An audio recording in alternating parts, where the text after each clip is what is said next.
Vous le savez, le jeune Naël Merzouk a été tué fin juin lors d'un contrôle de police.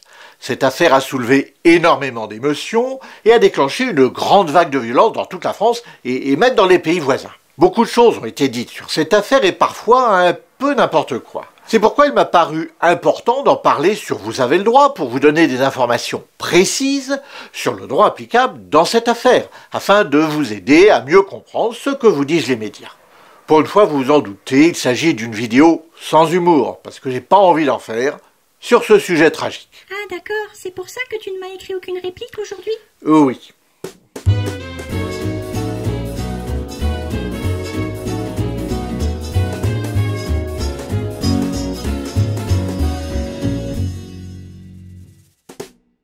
Le 27 juin 2023, lors d'un contrôle routier, un policier tire à bout portant sur le conducteur d'un véhicule qui refusait de s'arrêter.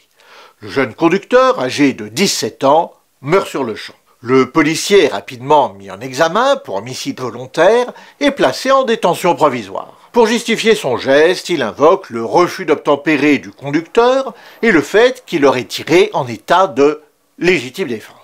Le refus d'obtempérer tout d'abord. Ce délit, car c'en est un, est prévu par l'article L233-1 du Code de la route, qui le définit comme étant le fait d'omettre d'obtempérer à une sommation de s'arrêter émanant d'un fonctionnaire ou d'un agent chargé de constater les infractions et muni des insignes extérieurs et apparents de sa qualité. Et ça, c'est puni de 2 ans de séchoir et de 15 000 € d'amende. Il faut donc tout d'abord que l'agent soit identifiable en tant que membre des forces de l'ordre.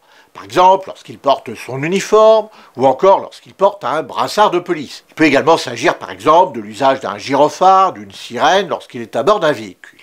Bref, dans tous les cas, il faut qu'il soit évident qu'il s'agit d'un membre des forces de l'ordre. Ça, c'est la première condition pour que l'infraction de refus d'obtempérer soit constituée. La seconde condition est qu'il faut ensuite que la sommation de s'arrêter soit faite sans équivoque.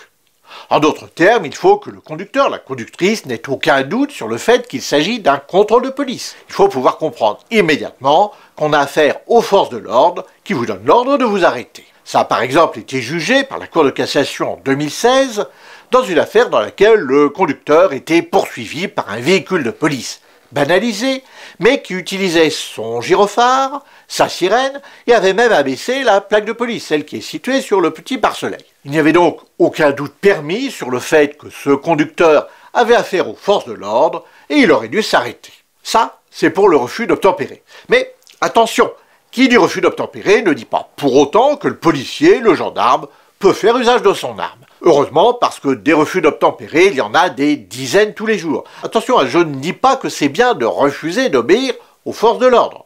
Je dis simplement que les forces de l'ordre ne peuvent pas utiliser leurs armes à chaque fois pour la simple raison que quelqu'un refuse d'obtempérer. En effet, et c'est le cas qui nous occupe dans l'homicide involontaire de Naël Merzouk, il faut qu'en plus il y ait une situation particulière. Ça, c'est un autre code qui pose ce principe. Il s'agit du code de la sécurité intérieure et plus précisément son article L435-1. Il pose 3 conditions pour que policiers et gendarmes puissent faire usage de leurs armes. Ils doivent être identifiables, ça c'est la même condition que celle que nous avons déjà examinée. Il faut ensuite qu'ils soient dans l'absolue nécessité de tirer. Et enfin, il faut que la riposte soit strictement proportionnée. Ça peut vous sembler complètement théorique et inapplicable comme ça, mais en pratique, vous allez voir que ça ne l'est pas du tout. L'absolue nécessité de tirer, eh bien, il y a 5 situations possibles énumérées par l'article L435-1. Je vous laisse les découvrir en détail, mais sachez qu'en gros, il s'agit pour les forces de l'ordre de se protéger ou de protéger autrui lors de la commission d'infractions graves, mais aussi lors de la suspicion de commission d'infractions futures. Il faut donc que le policier ou le gendarme soit identifiable. Il faut aussi qu'il soit dans la nécessité absolue de tirer, et il faut enfin que sa riposte soit proportionnée. Ça aussi, c'est quelque chose qui est souvent très critiqué par les syndicats de police, qui prétendent que c'est inapplicable en pratique. Mais ça a pourtant un sens. Par exemple, tirer sur une personne qui n'est pas armée n'est pas considéré par la justice comme étant une riposte proportionnée. Ça, c'est pour les hypothèses qui concernent spécifiquement les forces de l'ordre, police et gendarmerie. À ceci s'ajoute un 3e cas, plus général, qui a d'ailleurs été invoqué par le policier qui a tué Naël Merzouk. la légitime défense. Là, ce n'est pas spécifique aux forces de l'ordre, car ça s'applique à tout le monde, policier ou pas, gendarme ou pas.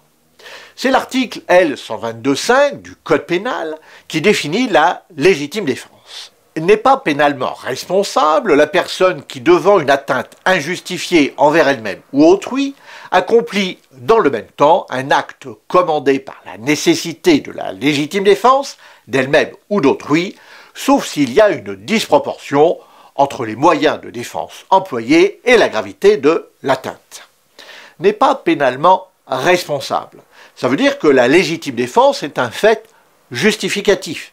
Un fait justificatif, c'est ce qui permet à l'auteur de l'infraction commise, par exemple un homicide, de ne pas être sanctionné. Dans le cas de la légitime défense, l'utilisation d'une arme est plus restreinte que dans les cas prévus pour les forces de l'ordre, puisqu'on ne peut utiliser une arme que pour se défendre soi-même ou pour défendre autrui, et au moment de l'attaque, pas après, par exemple lorsque l'agresseur s'enfuit. Bref, policiers et gendarmes peuvent utiliser leurs armes dans des cas où la légitime défense ne le leur permettrait pas.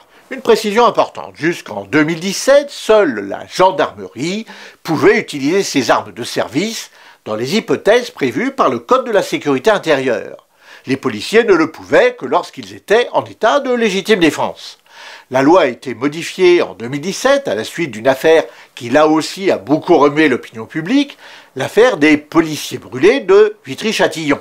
Elle est venue étendre le cadre juridique dans lequel la police peut faire usage de son arme. Et aujourd'hui, police et gendarmerie sont placés sur un pied d'égalité sur ce point. L'application de cette loi a eu pour conséquence une augmentation importante du nombre de tirs mortels venant de policiers. Revenons maintenant à l'homicide involontaire dont a été victime Nahel Merzouk. D'après les différentes vidéos qui ont été prises au moment du drame, il semble que le policier qui a tiré n'était ni en état de légitime défense, ni même dans l'un des cas prévus par le Code de la sécurité intérieure. Et même Gérald Darmanin, le ministre de l'Intérieur, l'a reconnu publiquement. Voilà ce que je voulais vous dire sur les aspects juridiques de cette affaire afin de vous permettre de vous forger une opinion plus argumentée sur cet homicide à propos duquel beaucoup de choses ont été dites, non sans arrière-pensée politique. Merci à mes donatrices et à mes donateurs sans qui cette vidéo n'existerait pas. Pour les remercier, leur nom est tout générique et ils ont pu la voir avant tout le monde. Et si elle vous a plu, vous pouvez maintenant regarder l'une ou l'autre de ces deux autres vidéos de « Vous avez le droit ».